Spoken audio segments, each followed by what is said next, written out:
Greetings one and all, this is Iron Torch 20 and I'm going to welcome you to a special April Fool's edition of my first impressions of Deadly Towers.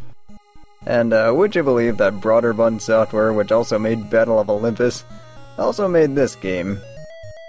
So yeah, not exactly a good year for Irem or Broderbund. But anyway, the story is, destroy evil. You know how that goes.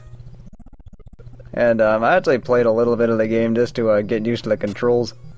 And yeah, it didn't really go too well. And I'm just going to be playing through this just to give my first impressions of the game. And they're not exactly first impressions per se, but they are still, I guess, how I feel about the game. And yeah, this game is very infamous for being, well, terrible. And I'm just gonna see just how terrible. And let's see, right here, you do move in 8 directions, which is actually something pretty new for those days. I mean, it's kind of basing off Zelda, but they move in 4 directions. And right when I say that, you run into probably one of the biggest problems in this game, which is getting knocked into a pit. Or getting knocked off a ledge, or however you want to describe it. But fortunately, they give you the password right away, so that's not exactly the worst thing in the world to die. Even though you are going to be seeing this quite a bit, because I am not very good at this game, I don't really know this game, and this game is actually really hard in the early parts. Especially when you get ambushed by flying dragons and whatnot. And just like AVGN mentioned, being attacked by balls is one thing that is going to give you problems. And they do take a lot of hits to kill, and I am using turbo because, well, I can. And see, what I'm trying to do here, oh, do not knock me off. What I'm trying to do here is just get enough money for better defense, because a lot of the enemies do a lot of damage right away. And this is one of those games where you start off really weak. So, and those are just things you have to worry about in this game. And just like getting attacked by fire and whatnot. And, yeah, the reason I am doing this is, for starters, it is April Fool's. And also, I just wanted to try something like this after watching a few other first impression videos. And, here's just a mini-boss. All we have to do is just stand in front of him and just spam the sword. It is actually a lot easier than I thought it would be. Speaking of things that aren't going to be that easy, I just had to weave my way around all this fire.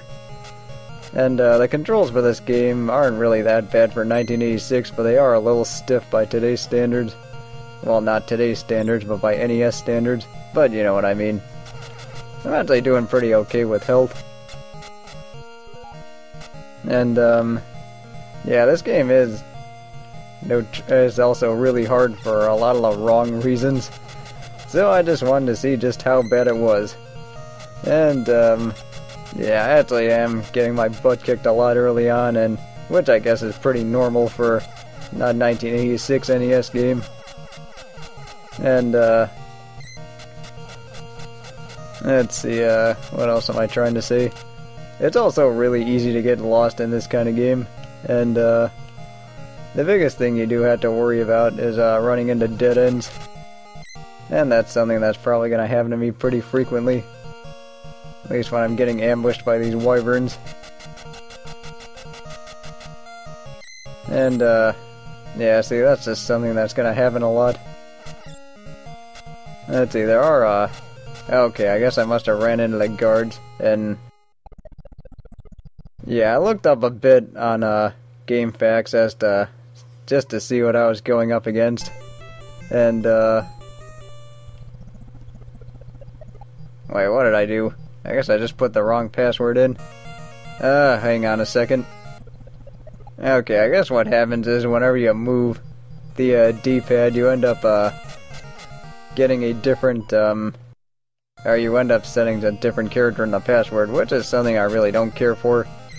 I honestly would rather see, or have you just go to the character and then just press A or something. I don't really get why it would have to be, having to go, or I don't really get why you would have to just go over there and the password changes. Anyway, moving on. I think that's where you have to go to finish the game, but I am not going to get that far here because I am just gonna play this for a little bit and then go because I am already getting kind of sick of this game. And maybe for April Fool's next year I might actually try and let's play this entire game. Who knows? Well, that's a whole year away, so... well, we'll just leave that for myself to decide at some point.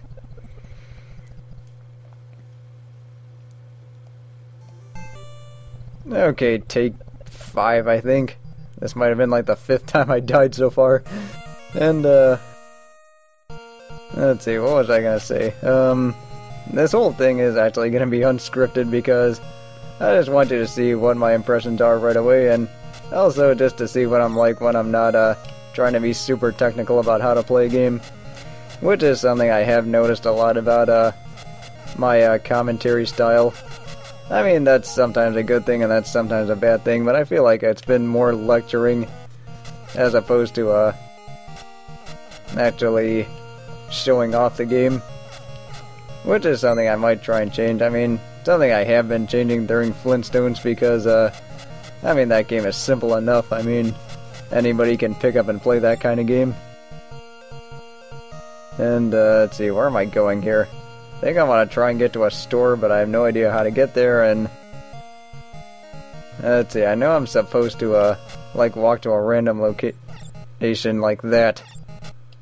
And, here I'm just getting yanked around by something or other, and, I don't really know what the hell happened there, but let's just keep going.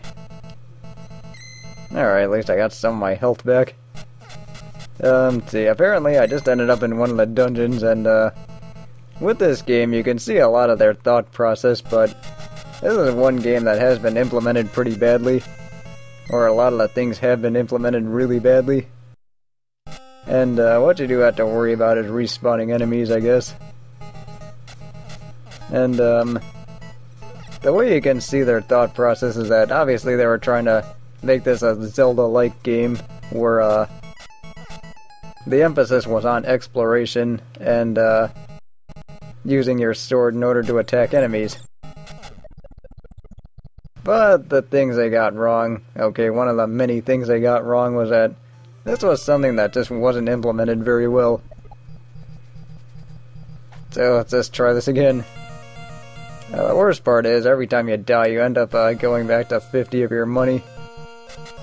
Which, according to Urban Dictionary, was cheap as ho. Who knew? They got that from Deadly Towers. Or at least according to that AVGN episode of Deadly Towers.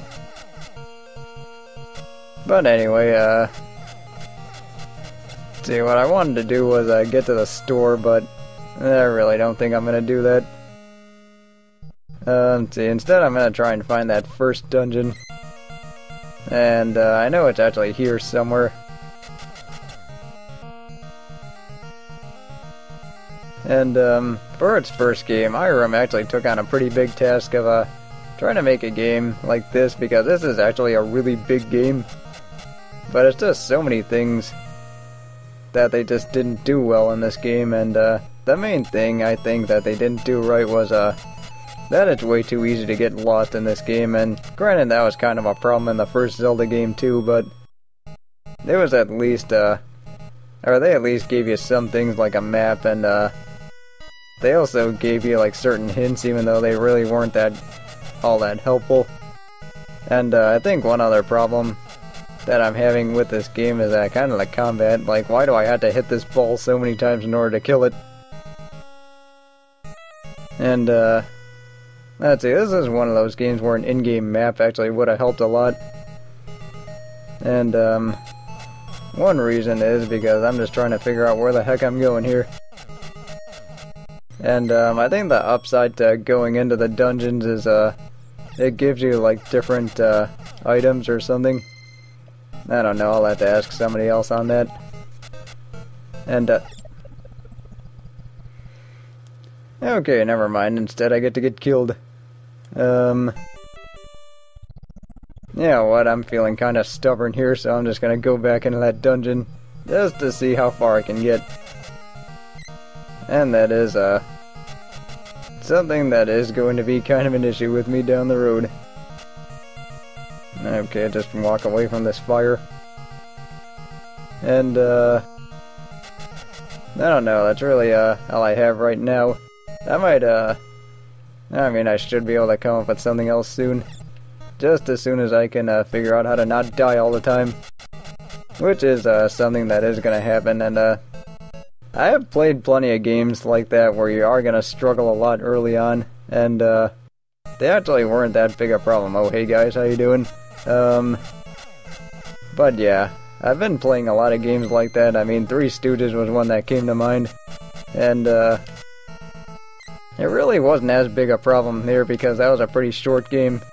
But with a game like this, with kinda crippled combat and not very well implemented ideas, you kinda have trouble early on, and you kinda feel like the game is just, you know, screwing you over instead of you actually sucking at this game, which I am doing a wonderful job of doing. Anyway, with that, I think I'm gonna call it a April Fool's video. So, Flintstones is still going on, and that's gonna be over with pretty soon. I only have 2 parts left, and I already finished recording those, but hope you enjoyed this little April Fool's experiment. I'll see you later.